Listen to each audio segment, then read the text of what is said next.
I'm in love with a beautiful lady, and her name is Moistfob the Destroyer.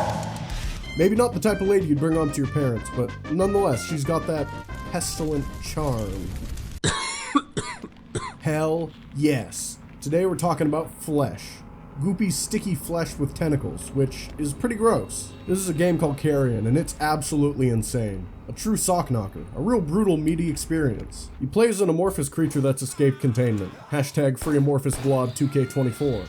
You're in a secret underground lab of sorts, and your only goal is to escape while eating as many people as possible. You see, the more you eat, the bigger you'll get, just like in real life.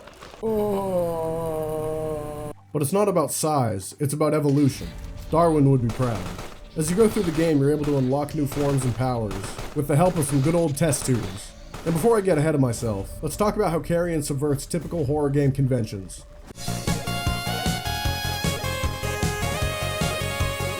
This game advertises itself as something called reverse horror, which flips the traditional horror trope and makes the player the monster rather than the victim. Instead of being hunted, you are the hunter. This game is a revenge-fueled power trip, and I'm all about it. At its core, Carrion's about empowerment because of this. There really isn't a time in the game where you feel powerless, except for when you're getting shredded by flamethrowers.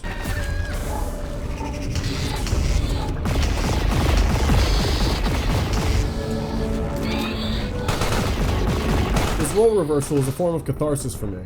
In most horror games, survival is the goal, achieved through hiding, avoidance, and sometimes luck. In Carrion, survival feels almost like a given. Not to say the game isn't difficult in places, you definitely can die.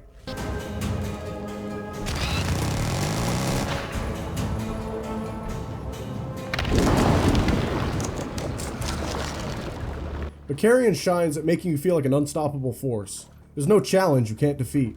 Instead of being in a place of vulnerability, you're an absolute meat wagon from hell, tearing through steel doors, ripping apart anything in your path, which makes it not very scary. But that's alright, because the goal isn't to be scared, it's to do the scaring. You're a nightmare lurking in the shadows. The tables have turned, and the sense of empowerment is exhilarating.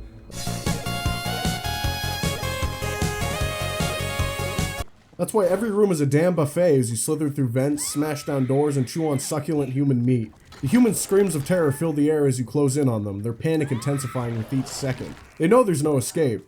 Once they catch a glimpse of you, their fate's sealed. You don't just eat them, you utterly obliterate them, reducing their bodies to a fine red mist, which is lovely.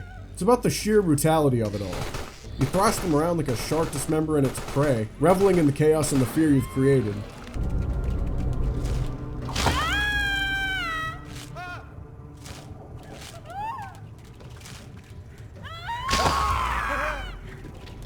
Every encounter is a display of raw, unbridled power as you dismantle anything and anyone in your path, turning the underground lab into your personal feeding ground. Playing Carrion gives a unique sense of empowerment as you control this thing.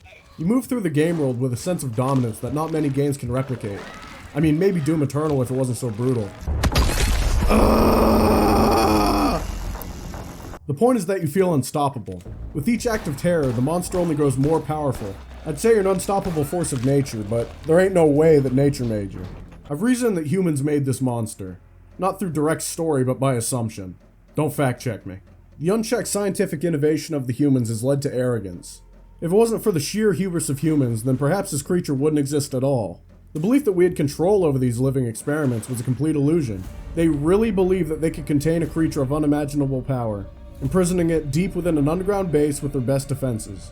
Turns out their defenses are akin to using a sheet of paper to stop a bullet. Shit just ain't gonna happen. They'd be scooping your brains up off the tarmac. Hubris is a really old theme in media.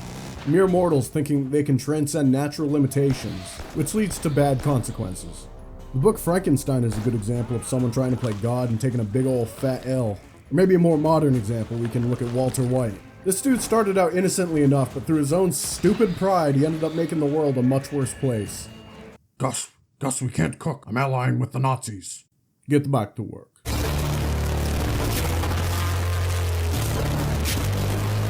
Perhaps an even better comparison would be Half-Life, but I digress. The point is that the lesson I took from Carrion is not to let your hubris be your downfall. So Carrion masterfully blends themes of power, evolution, and hubris into a brief but unforgettable game. It's a commentary on the consequences of humanity's pursuit of control and dominance, which I really like. Whether Phobia Game Studio intended for these themes or not, they're still present. And that might just be me trying to extract arbitrary lessons from a game about, you know, spooky flesh monster. Either way, it makes the game more special to me. Perhaps I just like being a pseudo-philosopher, I don't know. Even if I'm reading too much into it, Carrion is a highly enjoyable game. I didn't even really cover the gameplay, which is fucking badass, mind you. I wouldn't have played this stupid game if it wasn't fun. Go look it up for yourself, go play it, you idiot. This is definitely one of my favorite games I've played this year, despite it coming out in like 2020 or something. I was a little late to the party for sure, but hey, better late than never. I hope y'all enjoyed the video. I'm late to getting my hubris checked. Hey yo, this guy thinks he's gonna be a YouTuber. Can't wait to see how his arrogance ruins everything through disastrous consequences that lead to his demise.